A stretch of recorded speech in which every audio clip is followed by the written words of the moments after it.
we are talking about the low-budget British horror movie HELLRISER, directed and written by Steve Lawson. Now, I've said HELLRISER, not HELLRAISER. Methinks there is a deliberate attempt there to have a very similar sounding name. Now, it's nothing to do with the HELLRISER series, in case that wasn't clear. So, the story here focuses on two police detectives in the UK as they are on the case of this apparently the serial killer who is murdering a variety of female victims, mostly prostitutes. I guess initially I thought it was going to kind of be a Jack the Ripper sort of thing. However, this seems to be even darker than that. There seems to be some kind of cult or satanic significance to these killings, and as the movie progresses we find out there may be a kind of a demonic entity, perhaps in the form of this young woman who is held up in this kind of like strange mental asylum. Obviously what happens, you have to watch the movie to find out, so let's discuss HELLRISER. Now let me ask you a question. Are you a fan of the 90s movies from Full Moon Entertainment? If the answer is yes, then you may like this film because it's so reminiscent of the kind of straight-to-video kind of movies that you would have seen from Full Moon Entertainment or maybe Roger Corman in the kind of maybe the late 80s and early 90s. It's very much into that. It is super schlocky. I didn't know much about this film before I kind of watched it. Initially I thought it was going to be a relatively serious kind of like horror drama, but it really isn't. It's just kind of like very, very schlocky, although it kind of starts off like it might be a little bit more serious, but it soon kind of devolves into bit silly territory, if we're completely honest. So let's dive into it a little bit more detail. First of all, our two kind of main characters, these police people, police detectives, our male one basically is a somewhat chauvinistic guy, an older gentleman, and I've got to say I thought his acting was relatively weak. Comes across as somewhat of a kind of cartoonish sort of character.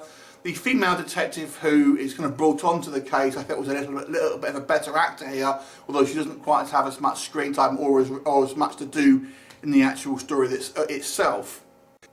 The rest of the kind of the acting is super hammy. Like I said, it's not trying to be this kind of realistic kind of horror film that I was expecting it to be. It is more like the kind of the B-movie type horrors that you would have got. And we kind of get to this kind of asylum, and there's these kind of like mad scientist type doctors, and that's when it gets really silly. I've got to say, we have, you know, strange doctors seemingly in kind of like with dry ice pumping everywhere and goggles on and things like that, and it looks like it's going to be a porn parody at times. And we have this kind of this buxom female prisoner getting her clothes off for no good reason, having lesbian sex scenes with someone else who I don't know who that is. You know, it's just for kind of titillation basically, and it's all very, very cheesy, all very, very schlocky. There's no real monster effects or anything like that here, so don't be expecting kind of like much in the way of practical makeup or ghostly effects, monster effects. There's really nothing here. It's just the promise of this thing might happen basically.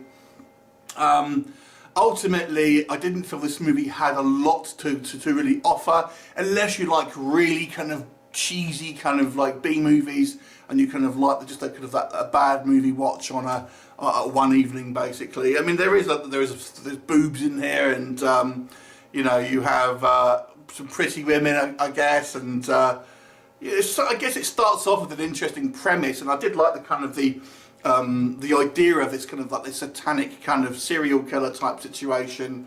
That was actually kind of quite fun, and it's kind of a little bit about whodunit.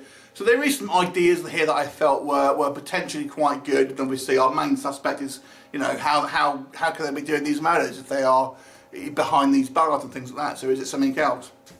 So that, it does have elements of kind of a good story, but I feel the execution, I think maybe because the budget is simply so low that they really can't afford to do anything, and all the set seems really small and very underlit, clearly to sort of not show you what's kind of like going along, and it just comes across as very kind of cheesy, but very much like those kind of like those old full moon films. So if you like those movies, you may want to check it out. I personally got to say this was a bit of a miss. It wasn't a complete travesty. I was still, you know, kind of interested in the story because the premise was quite strong until the end. So I'll give it a 4 out of 10. If you've seen it, what did you think of it? Leave me comments and I'll look forward to seeing you next time. Bye for now.